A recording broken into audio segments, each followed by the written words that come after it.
Hello everyone, তোমরা যারা এই বছর উচ্চ মাধ্যমিক পাশ করেছো এবং আগেও যদি তোমরা উচ্চ মাধ্যমিক পাশ করে থাকো তাহলে কিন্তু তোমরা ডিপ্লোমা ইন ফার্মাসিতে কিন্তু অ্যাডমিশন হতে পারবে। ওকে, তো তোমরা যারা ভাবছো যে ডিপ্লোমা ইন ফার্মাসিতে অ্যাডমিশন হবে তাহলে কিন্তু আজকে এই ভিডিওটি তোমাদের জন্য। কারণ আজকে এই ভিডিওতে ডিপ্লোমা ইন ফার্মাসি অ্যাডমিশন হওয়ার জন্য কী কী কোয়ালিফিকেশন লাগবে, এজ ক্রাইটেরিয়া কী রয়েছে, কিভাবে অ্যাপ্লাই করবে, কোন কোন কলেজে রয়েছে, সমস্ত কিছু ডিটেলসে আলোচনা করব। তাই অবশ্যই ভিডিওটি সম্পূর্ণ দেখবে এবং চ্যানেলে যদি নতুন হয়ে থাকো অবশ্যই চ্যানেলটিকে সাবস্ক্রাইব করে দিবে। এবং তোমরা যারা এখনও অবধি হোয়াটসঅ্যাপ এবং টেলিগ্রামে জয়েন্ট হওনি অবশ্যই কিন্তু হোয়াটসঅ্যাপ এবং টেলিগ্রাম চ্যানেলে কিন্তু অবশ্যই জয়েন্ট হয়ে যাবে। ওকে, এই যে ইনফরমেশন বুলেটিনটা দেখতে পাচ্ছ এটা কিন্তু West Bengal State Council of Technical and Vocational Education and Skill ডেভেলপমেন্টের তরফ থেকে এসেছে। তোমরা দেখতে পাচ্ছ West Bengal State Council of Technical and Vocational Education and Skill Development.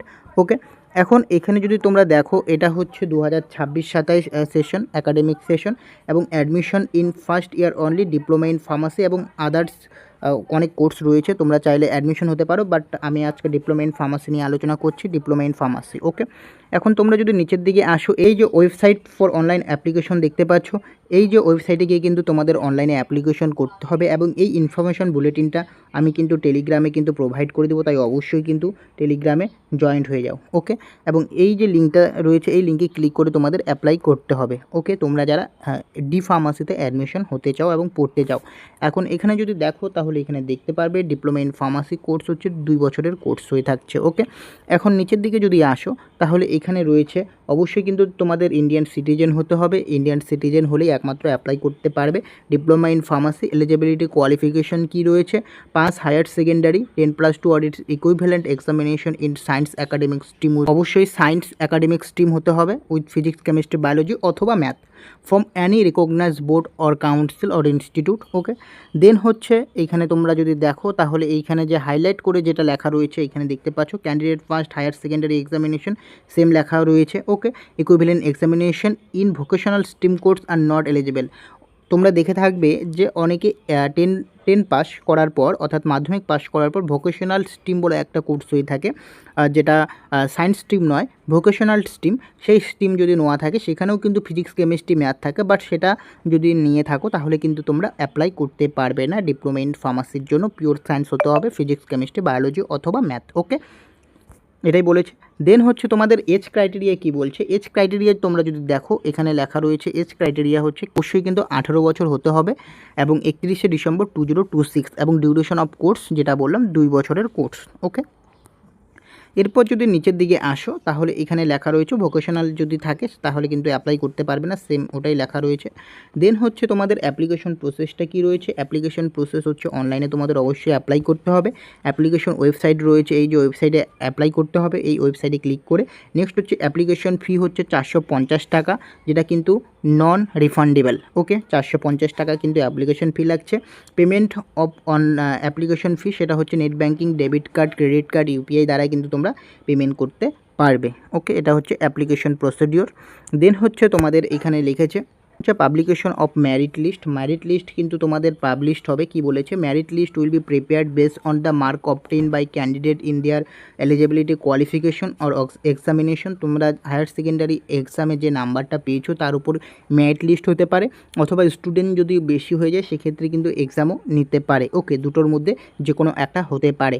Okay, then হচ্ছে এই যে ওয়েবসাইটে রয়েছে এই ওয়েবসাইটে কিন্তু তোমরা মেরিট লিস্টটা কিন্তু পাবলিশ করবে এবং মেরিট লিস্ট রিলেটেড যে কোনো ইনফরমেশন এই ওয়েবসাইটে আপলোড করবে। তো এই ওয়েবসাইটে কিন্তু অবশ্যই তোমাদের ফলো রাখতে হবে এবং এটা কিন্তু তোমাদের এইচএসের নাম্বারের উপর ভিত্তি করেও মেরিট লিস্ট বেরোতে পারে অথবা এক্সামের মধ্য দিয়েও কিন্তু বেরোতে পারে, ওটা কিন্তু অবশ্যই এই ওয়েবসাইটে জানিয়ে দেবে। ওকে, মেথড অফ কাউন্সিলিংও কিন্তু তোমাদের অনলাইনে হবে এবং এই যে ওয়েবসাইটটা রয়েছে এখানে কিন্তু তোমাদের কি হচ্ছে কাউন্সিলিং প্রসেসটা করতে পারবে।